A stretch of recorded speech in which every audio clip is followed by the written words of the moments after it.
మొన్న ఎన్టీఆర్ సినిమా, మొన్న దేవర సినిమా ఎంత కలెక్ట్ చేయగలిగింది? 500 కోట్లు దాకా వచ్చింది అది. అంటే ఒక రకంగా హిందీ మార్కెట్ ఓపెన్ కాలేదు సీరియస్గా ఆ సినిమాకి.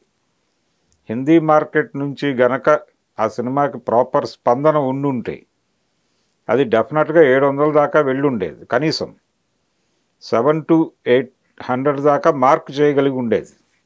కానీ చేయలేకపోయింది. ఆ లిమిటేషన్ చూడాలి దానికి. ప్రభాస్ సినిమా బాగాలేదు, డివైడ్ టాక్ వచ్చినప్పటికీ సలార్ సినిమాకి కూడా 700 మార్క్ క్రాస్ చేశారు వాళ్ళు. అలాగే కల్కి కూడా వెళ్ళింది అక్కడ దాకా. అయితే అతను ఒక మార్క్ సెట్ చేసున్నాడు ఆల్రెడీ. ఏది 1500 కోట్లతో బాహుబలి 2 ఉంది ఇంకా నెంబర్ 1 పొజిషన్లోనే. కాబట్టి ప్రతి ఒక్కరికి అది టార్గెట్గా మారింది. ఆ రేస్ నడుస్తోంది అక్కడ. అయితే పుష్పకి తెలుగు మార్కెట్ కంటే కూడా పార్ట్ 1కి హిందీలో రిసెప్షన్ బాగుంది.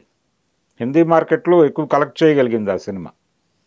అందుకని ఈ సినిమాకి అంటే పార్ట్ 2కి పుష్ప రూల్కి అక్కడ గ్రౌండ్ ప్రిపేర్ అయి ఉంది ఆల్రెడీ. అందుకని ఆ కాన్ఫిడెన్స్తో ఉన్నారు వీళ్ళు.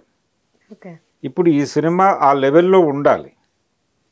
ఆ లెవెల్లో ఉంటే డెఫినెట్గా రీచ్ అవుతుంది మార్కెట్కి. కాబట్టి నెక్స్ట్ 2 ప్రభాస్ అనే రేసు నడుస్తోంది ఇప్పుడు.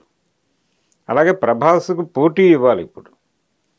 ప్రభాస్కు పోటీ ఇవ్వాలి. ఇప్పుడు పాన్ ఇండియా మార్కెట్లో తెలుగు మార్కెట్ నుంచి వెళ్ళినటువంటి హీరోల్లో అగ్రస్థానం కోసం ఒక పోటీ జరుగుతోంది. ఇప్పుడు ఎవరు నెంబర్ 1 కాదు.